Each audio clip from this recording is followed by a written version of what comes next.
sorry, but I don't, yes, share, okay. Yes. Okay, I've got my presentation now. Do you want to say who you are, Laurence, as well? Pardon? Do you want to say who you are and go through that? Yeah, okay. Yeah, but can you see my presentation? We can see your presentation. That is awesome. We can see your presentation. And I'll over to you. Just to so you know, Julia, this is in my group on Facebook. I'm Jane Reason, and this is in Embracing Your Second Spring group on Facebook, which is all about a community of women at any stage in menopause that we're looking at here. So peri to post-menopausal stage women, and we do a lot of things about that. And I invited Laurence to come along because she's a nutritional therapist and can help with the fact that nutrition plays a big part in how we experience our menopause symptoms. Mm-hmm. Thank you. Over to you, Laurence. Yes, thank you very much, Jen. Thank you for this opportunity. So tonight we are going to talk about, so we are going to talk, so what's on the plate tonight? We're going to talk about what is menopause, and then we are going to carry on about the effect of the hormones like estrogen on the body. Then we will carry on with menopause symptoms. Then the 4 pillars to an easy transition, how to balance our blood sugar, food to consider, and which health benefit to consider. Okay, so a few words about me, so you understand who is hosting the talk today. So I'm a band registered nutritional therapist. I studied in CNM, which is the College of Naturopathic Medicine in London. I'm actually still in a college as a clinic assistant supervisor for year two students. And I'm also a sober coach. So it means that I support people to reduce their alcohol intake or to stop drinking alcohol with food, and also coaching. The young lady that you see on the screen there with the sunglasses is my mom. I decided to study nutrition because I wanted to keep my mom healthy and fit as long as I could. Okay, so just a few words to explain what is nutritional therapy. So nutritional therapy, I don't know if you know Julia or Mado, is a complementary therapy that works well alongside other therapy, and it doesn't replace any medical advice. So the way I work is I consider each individual to be unique, and then I recommend lifestyle nutrition programs rather than one fit all. Okay? Mm-hmm. So far, so good? Yes? Yep. Yeah, okay. So I need to, before I share the presentation, I need to say a disclaimer. So all the information I give you today is generic. So much of my practice is tailoring my advice to the individual. So what I'm giving you here is kind of generic, healthier habits, nutrition advice that most people will benefit from. Okay? But of course, there's some exception to the rules. And for example, if you have been diagnosed, I'm just going to share that. If you've been diagnosed from a medical condition, if you take also medication, you need please to check with your doctor or with a health professional that is fine. Or you can ask me. I offer face-to-face consultation or online, or you can ask your nutritionist if you see somebody. Okay, so we are going to talk to explain quite briefly what is menopause. Okay, the aim of the talk really is to talk about which food and which healthy habits, but I thought it'd be useful to go through what is menopause. So menopause is the end of women's ability to have children. So it brings lots of physical and emotional changes. It means that we have a decline of hormone levels, which affect every part of our body, not only our cells, the organs, but also is part of accelerating the aging process. In the UK, we said that the age for menopause is usually 51 years old, but it typically happens between the age of 45 to 55 years old. We define menopause when there was no period for 12 months. Okay, so we said there was a decline of estrogen in the body, and across the body, in the brain, in the heart, in the breast, all the spots you can see on the screen, we have some receptors for estrogen. And it means that all of this estrogen we have in our body protects us. So for example, for the heart, the estrogen receptor protects us from cholesterol. The skin, it helps us for anti-aging. The brain, it helps us for body temperature, also for libido adjustment. For the bones, it's support of bone density and also bones show that they're strong. Okay, so far so good, Jane? Yeah, absolutely. Yeah, this is going well. It's going well. Yeah. Okay, so when we have a drop of our estrogen, we have some menopause symptoms. I've been reading today about how many symptoms have been identified for menopause. Any idea?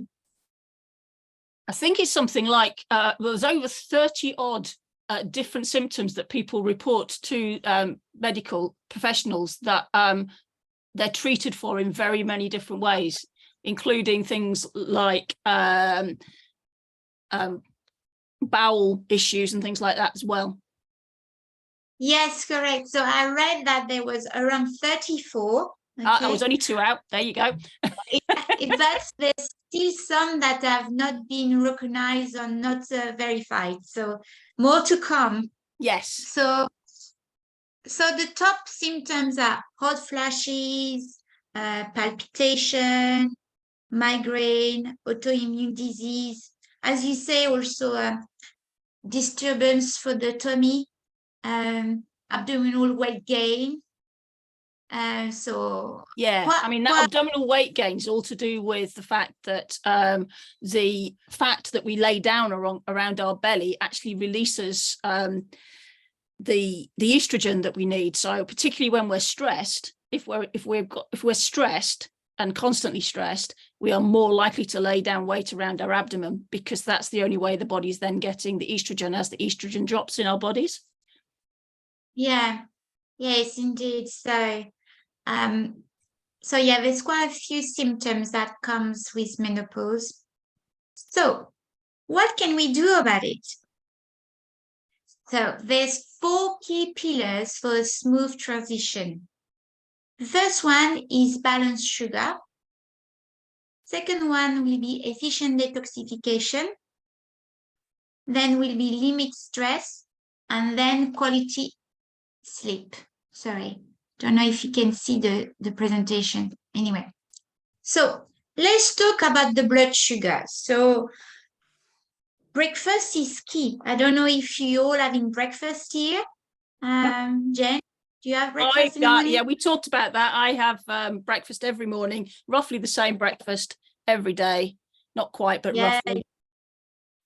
Julia, do you have breakfast? Like yours on your picture. I have blueberries on it as well.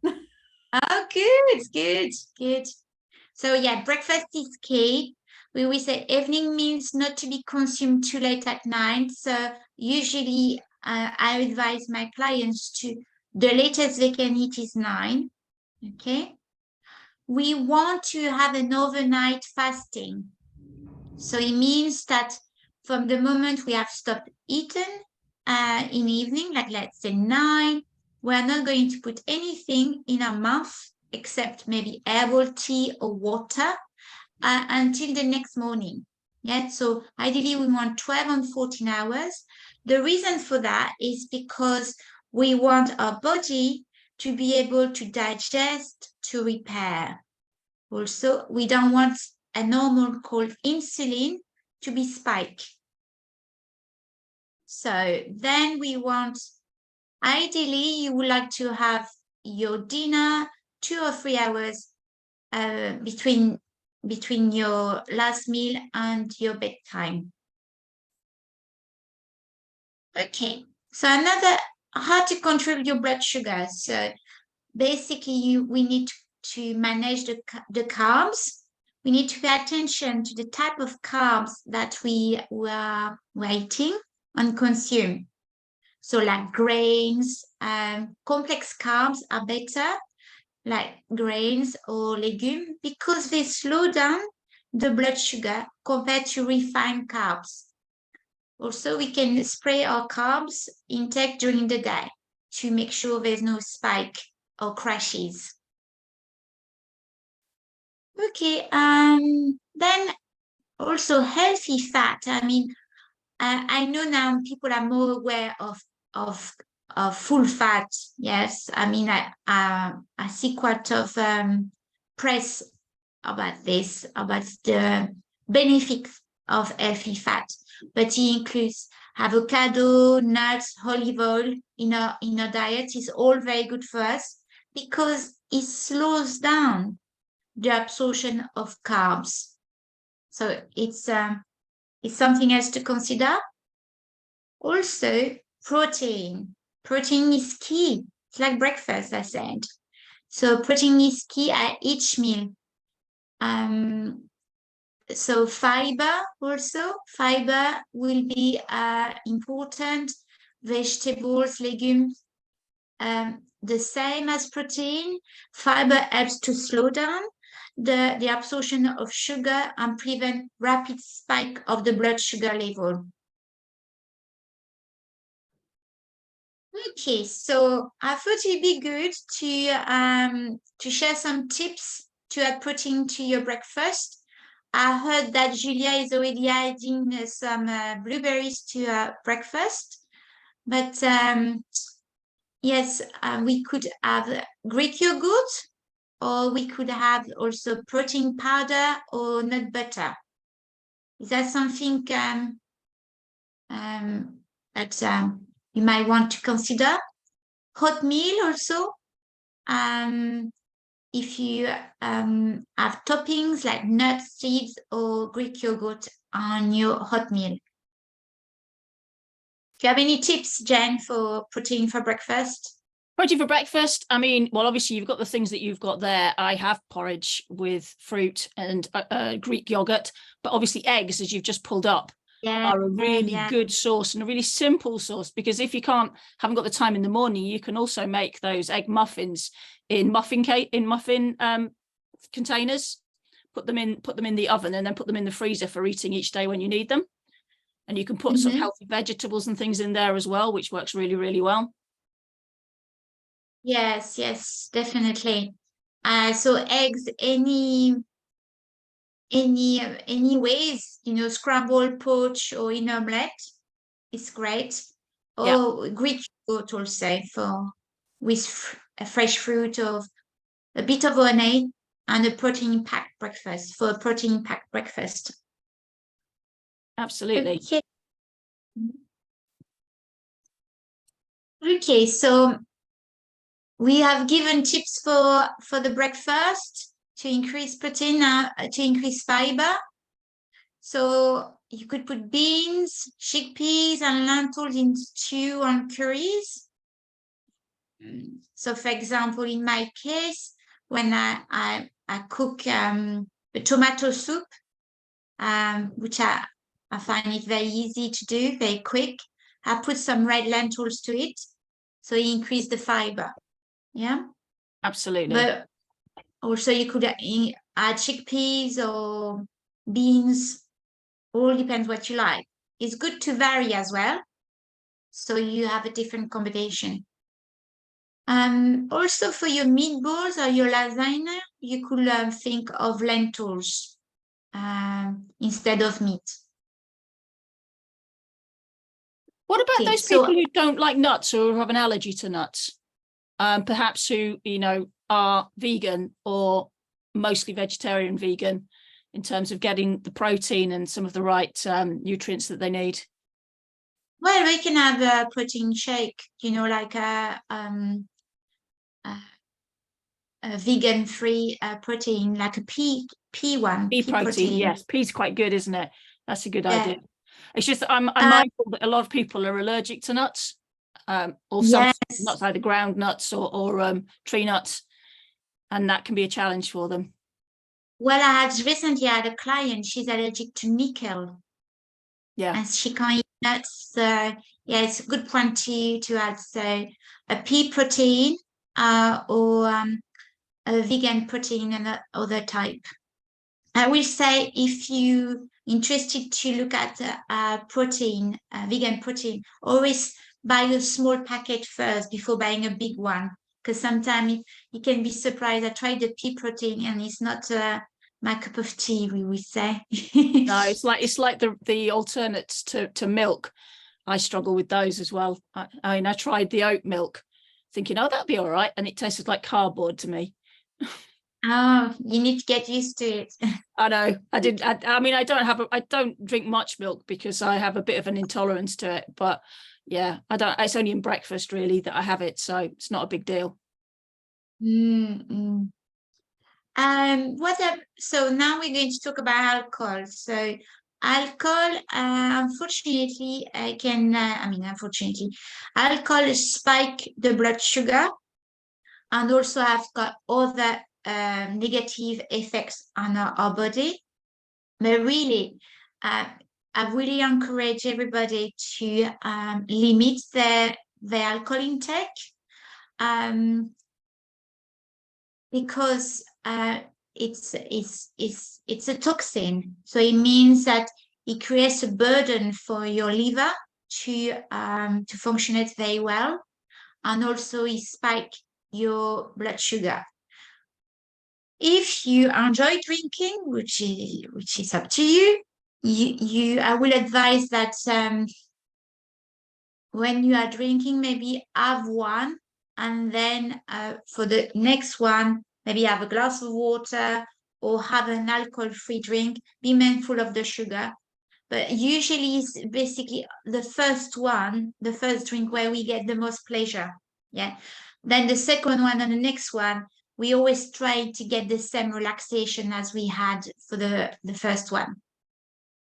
In terms of drinking, if you're drinking also, I will say I encourage you to drink during mealtime, because if you drink outside of your mealtime, is going again to spike your blood sugar, because your pancreas is creating a hormone called insulin, and this hormone is a storage hormone, so it's not helping you if you are looking to lose weight, for example. Right. I thought you might be interested in understanding your blood glucose level. So if you go on this website, the Freestyle, there's a free trial for 14 days. So when you log in and you enter your email address, you get a code sent to your email, which is going to give you, at the checkout of this website, basically a discount. So the cost is around £57 to get that Freestyle, and you get it for free. It's not happening all the time, but I have recently a client who is diabetic, and I looked at it 2 weeks ago. They were not offering the trial anymore, but to make this presentation, I saw they were doing it again. So I mean, it doesn't cost you anything because it's free. You don't need to enter your card details. And I think, it's good to understand which food might spike your blood sugar. You basically, it's something you put on your arm and you read it with your mobile. Just out of curiosity, Laurence, I don't know if you've said this already, but what sorts of foods are more likely to spike your sugar levels than others? Well, we are all unique. So I will say, for example, what might spike for me might not spike for you. But obviously will be alcohol, caffeine, will be also anything that is refined sugar, with any white, like the beige diet. Yes. Yeah. The reason So for that. are you meaning things like sort of potato, white pasta, things like white rice, those sorts of things? Yes. The reason Okay. for that is it's because the sugar is going to go quicker in your blood. When you eat whole grain, it takes a bit more time for your stomach to break down the sugar. Yes. Yeah. So it will not spike as much. But that's why I recommend to my patient this freestyle, because some food might spike for me, but some food might not spike for you. And stress is a big thing also for spiking your blood sugar. So if you are running always stressed, it will spike your blood sugar also. And that's quite interesting if you wear this. I should imagine that I gives you know quite that an because one of interesting. my clients was having arguments with his wife. Yeah, he was having arguments with his wife, and when he was having arguments, the blood sugar was spiking. So that's it's good. Our stress response is to flood our bodies with sugar, with glucose. So that'll be why the cortisol is the stress hormone cortisol is designed to trigger the release of sugar, glucose into our system so that we can access our muscles and things much more effectively, and they're much more powerful, and our breathing is easier and things like that. So that doesn't surprise me in the least. One of the things, though, about stress spiking blood sugar is also when you have a spike in blood sugar, you then have a dip in blood sugar. So you get this cyclical sort of sine wave shape. And what you also tend to crave is those white carbs. So that gets you into that cycle. So you end up in this total loop of stress spikes of sugar. Then that develops insulin, drops your sugar level really low, which is another stress spike. And off you go again. And it's quite a challenge. And leveling that out can be one of the biggest difficulties for people, particularly if there is stress in your life. Yeah, so that's why we recommend earlier, to if we just go back just quickly, to have a breakfast, to eat at not too late. Yeah. This I mean, then it's going to be a lifestyle for everybody if you don't apply it yet. It will support you to have a more regular blood glucose level. Yeah, absolutely. Okay, so that was the freestyle. That's something also people can ask their doctor to get it. It's on prescription, but because they do the 14 days trial, you might as well try yourself. Okay, other food to consider. So we've got the phytoestrogen. So what is it? So phytoestrogen is a chemical compound that looks like our estrogen. Okay, so estrogen, as I said, there are hormones in our body that have got different receptor around, like the heart, the brain, the bones. So as we have the menopause, going through the menopause, the estrogen are going low. So we want to support our activity of estrogen by eating some phytoestrogen, because this plant compound mimic the estrogen. So we can find them in edamame, soya, legume, fennel, celery, flaxseed, whole grain, garlic, and parsley. So quite a few, really. I personally buy edamame frozen, and I put them in my steamer, and I add them to my salad. So we talk about lentils earlier. So if you eat the lentils, you know, you're increasing your fiber, your protein, but also you're having phytoestrogen. And it's really Yeah. good to add these to our diet, as you were saying, because of the lowering levels of estrogen in our system. If we can eat more of them, that's good for us, definitely. Yeah, it's definitely good for us. And I was, yeah, basically when it helps for cardiovascular health, for bone health, it support to reduce all our symptoms, you know, in menopause symptoms. Absolutely. So more food to consider, the omega-3. So omega-3 are quite popular. So it's a polyunsaturated fat that we can find in different foods. So they are crucial for us, for our proper functioning. We don't make them, okay? And we call them essential. Essential because, as I say, we don't make them. We need to get them through food. So you can get them through fatty fish, salmon, mackerel, sardines, trout, herring, anchovies, or tuna. Ideally, we would say to have 3 portions a week of oily fish, fatty fish a week. So, for example, my mother really likes the young lady you saw on the presentation earlier. She has sardines in the morning for breakfast. I don't know if anybody has tried before, but you get used to it after a while. You start to like Sardines on them. toast is something that my mum and my grandma used to eat a lot of. Yeah. Yeah. Tin Yes, sardines. Yeah. you know what? It's actually quite affordable. You know, if Yeah. a mackerel as well. Yeah, the only problem with mackerel really is the little bones in it. It's really tasty, but I just find that I'm not good with bones in fish. So I don't have it very often purely because of the faff of eating it. I love I love tuna and I love salmon. So yeah. Well, it's good.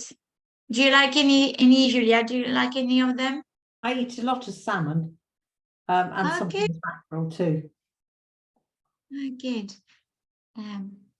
there's omega-6 as well, which is one that I think one of these two, omega-3 and omega-6, one of them breaks down and can help, can hinder fat, puts more fat down than the other one, but I can't remember which one it is. Do you know? Yeah. So omega-3 helps you to reduce inflammation in your body. Yeah. Okay, so it's a good friend. When omega-6 is inflammatory. It can be, it breaks down into something that's inflammatory, doesn't it? Yes, that's right. Yes. I can't remember which way around it was. However, we need both of them. We need a balance. Yeah. For example, if you were to eat salmon every day for donkey's years, it might not be good. Yes. You need a balance. So we do need some omega-6 and some omega-3 as well. Yes. Both of them. So when you talk about omega-3, they are very good for the heart. They reduce blood pressure, reduce the risk of cardiovascular disease. Also, as I said, they reduce inflammation like joint pain or inflammation. And also they protect the eyes. So we have some plant-based one as well. Flaxseed, chia seed, hemp seed, walnut, edamame, seaweed, and Brussels sprouts. So I learned something by doing this presentation. Is that I didn't know Brussels sprouts had omega-3. I don't know, Jen, if you knew that. Yeah, I don't like Brussels sprouts, so I'm quite happy to ignore that. I think it springs back to my childhood, because Brussels sprouts when I was little actually had a very bitter taste, but they've actually bred that out of them now. So they're not too bad, but I still got this psychological thing that says Brussels sprouts don't like. But no, But I love seaweed. It's absolutely lovely. Yeah. I can't eat walnuts. I'm allergic to them, but I love putting things like chia seeds on my breakfast and things like that as well. So yeah, love it. Yeah, but now you're going to see the Brussels sprouts. You're going to think omega-3. You might think differently. And no, I still think Brussels sprouts, and I'm only going to eat them at Christmas. I'll eat Put them at them in Christmas, soup. but that's only time I'll eat them. Yeah. Put them in soup. Well, my husband also, But- yeah, my husband also does them with bacon, but he likes them. I'm just not that keen on them. I'm not that keen on green veg, and I'll explain why. I was anemic as a child, and all green veg, and I was asked to eat lots and lots of green veg. I just didn't absorb iron very well, but they kept pumping all this green veg in me, and of course, as a child, you kind of go, I don't like that bitter taste, so that's kind of stuck. Okay, I see. Not the only, it's the Well- only one. I love a lot of other things. It's just sprouts Yeah, is the only one to remain. Exactly. So all good. Okay. Oh, I Other love food to apples. consider. An apple a day. So as an apple a day keeps the doctor away. Well, when I see clients, I highly recommend apples. When during your meal time, yeah, it's very important with your meals. So it means that you eat as a dessert or for lunch or for dinner, for your breakfast, but when with the rest of the food. Because if you eat on its own, it will spike your blood sugar. We don't want that. Yes. So why apple is because they help to reduce cholesterol, also uric acid, and they are full of vitamins. So, for example, vitamin C, and they are full of antioxidants. But what they help you to do also is to go to the loo, to go to the toilet. So because they've got pectin and cellulose. Are you an apple fan, Jane? I am an apple fan.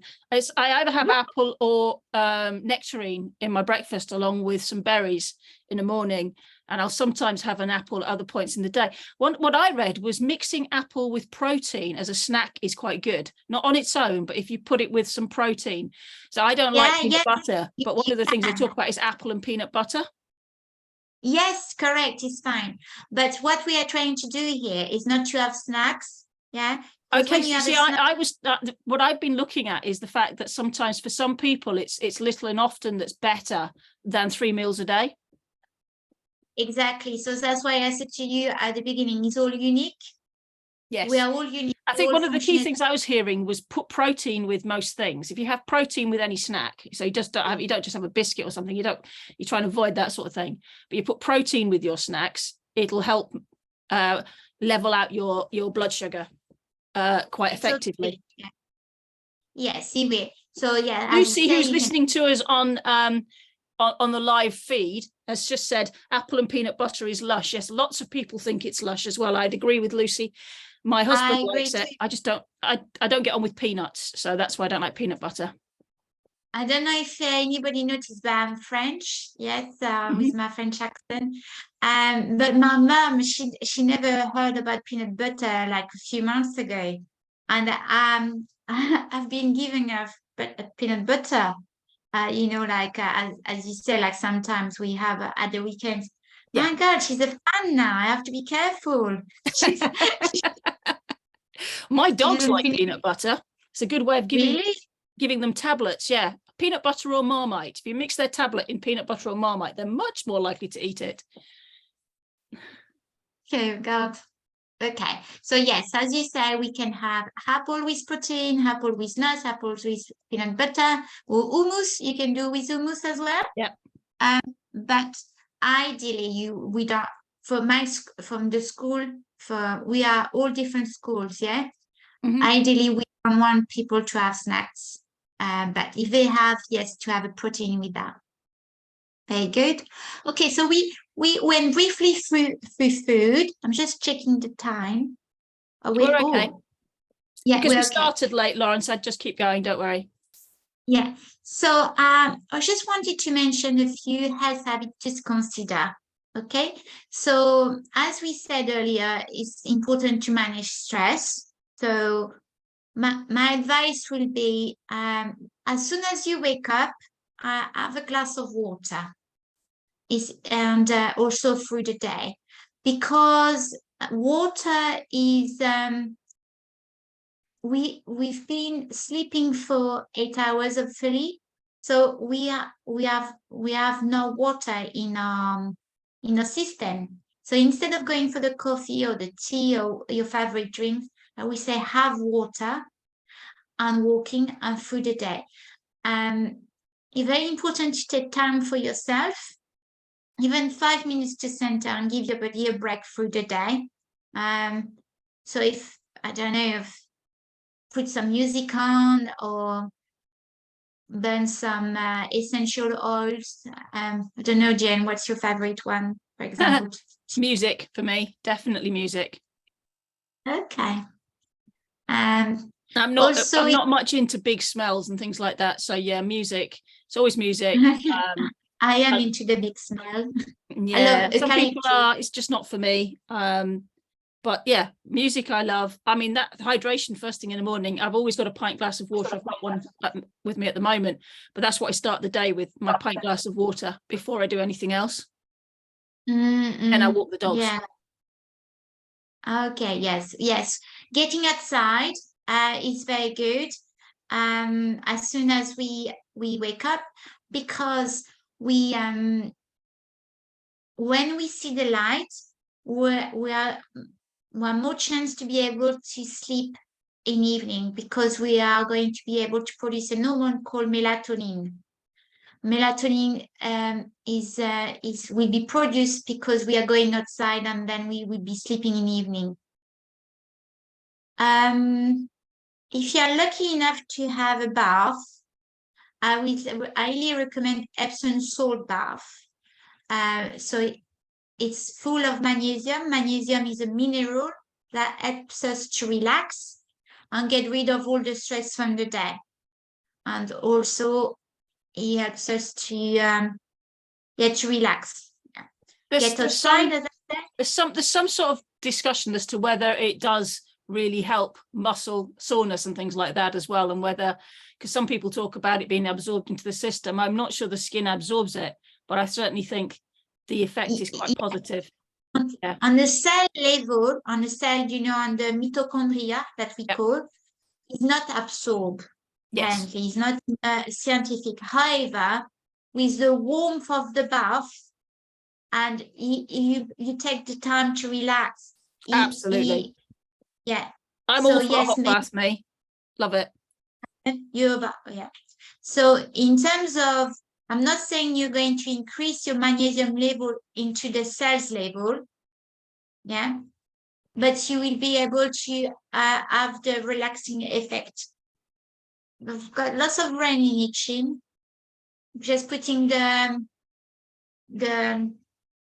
higher. Is it okay? Can you hear me? Yep. Okay. We can still hear you. I can't hear the rain. We can just hear you. Oh, really? Good. Yeah. Right. In terms of, we talk about going outside, important. Also, we say reduce our time on screen if we can. If we can't, there's some glasses we can get that are called anti-blue light glasses from OcuShield. So there's a picture there. If you Google OcuShield, you might need to ask it for a Christmas present because it's not cheap. I think it's £149, but it's I heard that they're very good quality, these glasses. So you wear them when you are looking at your screen in the evening. Okay, in terms of coffee, we mentioned to reduce your coffee intake if you can, but if you can't, I will say maybe try Dandelion coffee. So Dandelion coffee is recognized as being full of antioxidants, and it supports also the digestive system. See, this reminds me of when I was a kid, we used to always drink dandelion and burdock. It looked a bit like Coke, but it wasn't. And it was just made of dandelions and burdock. Yeah. So it was a kind of fizzy drink that was a bit like Coke.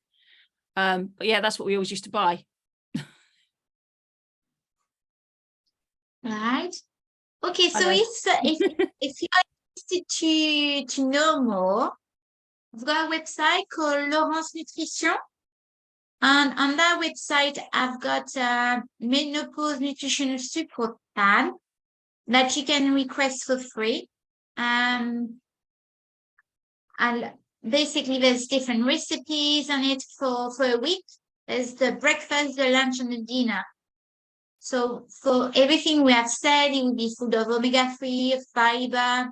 Also, there will be, we haven't mentioned it, all of it, but obviously there will be vitamin D free food like mushrooms. That will be in this plan. So it's free if you wish to receive it. You will need to go on my website and click on free resources. If you're interested to have to book a discovery call, you can by going on my website.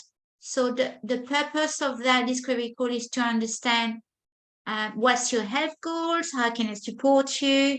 So for example, recently, the last few weeks, I had several people who came with skin issues, skin conditions, also people who want to lose weight or feel fitter. They're going through menopause and they're feeling tired and they don't understand why they're feeling tired. They want to change. I've got a discount code to share. So for people who are interested to know if they're allergic to any food, I've got this test. So they go on the York Test website. It's very easy. You receive it at home, and it's a prick finger. So it looks like that. And once you have collected your blood, you just send it through the post, and you receive, I think it's within 5 working days, you receive which foods you might be intolerant to. Also, if you're interested in understanding your vitamin D level, so winter is coming, most people are going to take supplement for vitamin D, but how much vitamin D do we need? All depends on level. So also the discount code P Laurence is applicable for this. There's more tests on the York test. There's the menopause test also, which is here, that you can order. You don't need to call me. You can order yourself and have applied the £5 discount. So here they measure your B vitamins, your iron, your TSH, your T3, T4. So they do basically a check. So thank you very much for everybody for coming to the talk. And if you've got any questions, you can contact me by email, or you can follow my Facebook group if you want. Do you want to stop sharing the presentation now, and maybe if our guests would like to ask some questions, that would be absolutely fine. Also, if you're on Facebook feed and there's any questions you want to ask, then I can see those questions, so just fire away. Does anybody have any questions? Okay. I mean, is anything in particular that you found interesting or quite unusual in terms of the things that you've been told? Is it stuff you didn't know or you did know? That's really what I'm curious about. If people are wondering whether, oh, that was new, I didn't know that. Anything you've particularly learnt today? Julia, perhaps? I think one or two of the things were, I mean, like the enemy, I thought that's probably worth trying. Yeah. Simple little things you can add, isn't it? Yeah. I think that was one of the first things I took when I started looking at all of this sort of stuff. The fact that, you know, you can eat phytoestrogens and you can boost your estrogen levels, which sounded to me like a good deal, to be honest. And eating apples with a meal was quite interesting. That has to be yeah, that's one I hadn't heard before. That's a new one for me, and that was quite fascinating as well. I just have to eat more of them. Have it with natural yogurt. Then you get your protein with it. Yes, absolutely. Well, I usually have apple with my breakfast, and that's oats, Greek yogurt, usually sunflower, or more likely pumpkin seeds. So I can put more apple in there more often. I've just had this evening, I had apple with cinnamon and yogurt. Natural Have yogurt. you? Yeah, Lovely. good. Yeah. Yes. Are you doing well? And anybody knew about the freestyle? The what, sorry? The freestyle, the device you can order for free. Yeah, measure your- I've got my own blood sugar testing finger prick thing here anyway. So, because a while back they wanted me to check it, so I had one of those here. So I wouldn't need something like that, but I can see where some people might find it useful. Yeah, just to have a look and see what's going on, particularly if you find yourself craving white carbohydrate, refined carbs regularly. It's worthwhile looking at what's going on. Yeah, it's good to be curious. Yes, exactly. Yeah, absolutely. Yeah. I mean, I'm one of those people that I know when I'm really stressed because I crave white carbs, but also when I've got a migraine coming on, I crave buttered toast. Milky tea, and I never drink milky tea. I always drink black tea. So milky tea and buttered toast if I've got a migraine coming on. And I did wonder about herbal teas. Like you said, not to eat for 12 hours. So that was going to include your coffee with your milk in it. What about herbal tea and that sort of No, time? herbal tea, Julia, you're fine. You're good. I encourage you to have herbal tea. It's a good option. So obviously you've got your peppermint tea, lemon and ginger tea, dandelion tea. Do you understand me? Because I never can pronounce it. Dandelion tea. Dandelion, yeah. Yeah, dandelion tea. Hookah tea, but they've got a very nice range. So I think they've got one called Calm in the evening. Quite Tea nice. Pigs is So another good place to get some really nice teas Yeah, from as well. I There's some don't lovely see them teas there. in shops. Sorry? I don't see them in store where I live. Oh, I see them Waitrose. sometimes in Tesco's, but near me. I mean, I'm not advertising any Waitrose is particular quite tea store, pig. but yeah, and some of the cafes around us do Tea Pigs, which is quite nice. I just like the fact that they're a pyramid shaped tea bag as well. That appeals. Okay. Yeah, we say puka yogi tea also is very good. Yogi, Okay. YOGI. So they've got a big range for the fruit, for the immune system. They've got a very nice one called immune support, I think you can have in the evening also.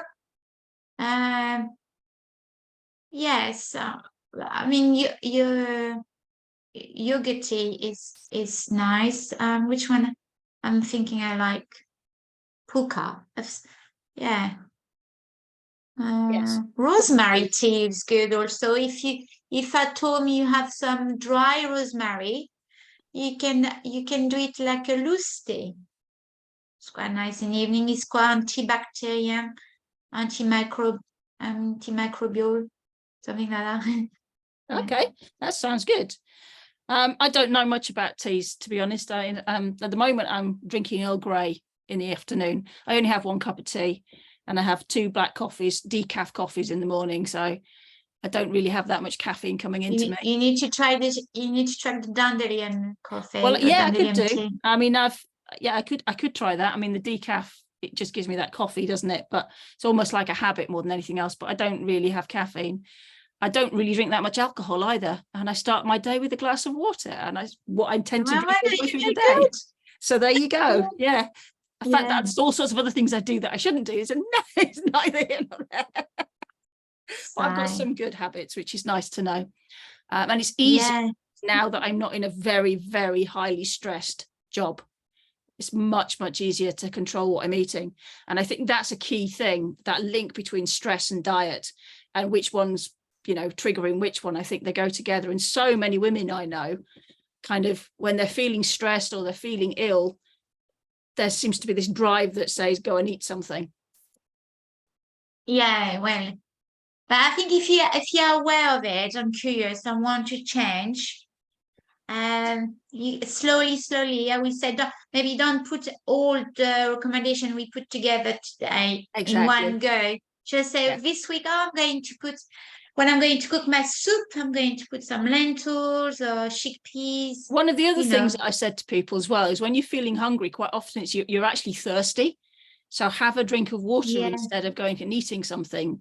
And you might find that that makes a big difference. And I know that some of the people in the group have tried that and it's made a massive difference for them. Because dehydration can often make us think that we need to eat, but actually we need to drink. It's the same for people who I see who want to reduce drinking alcohol. Yeah. They drink alcohol, but actually they're either thirsty or hungry, they need food, or they're tired. Yeah. Or they're lethargic, they have got low energy, but drinking water. Yeah. It helps. So somebody said to me, just after I'd said that, they put a note on their fridge that says, no, you're not hungry, have a glass of water. So it's worked really well for them. So yeah. All right, it was lovely. Thank you very, very much. Is there any further questions or any other ideas or things that people have picked up? There's nothing coming up on the Facebook feed, so there's nothing I can sort of pick up that way. But yeah, anything from anybody else? If not, thank you very much, Laurence. Thank you. Thank you. And I'll stop the recording. That was, where's my recording button?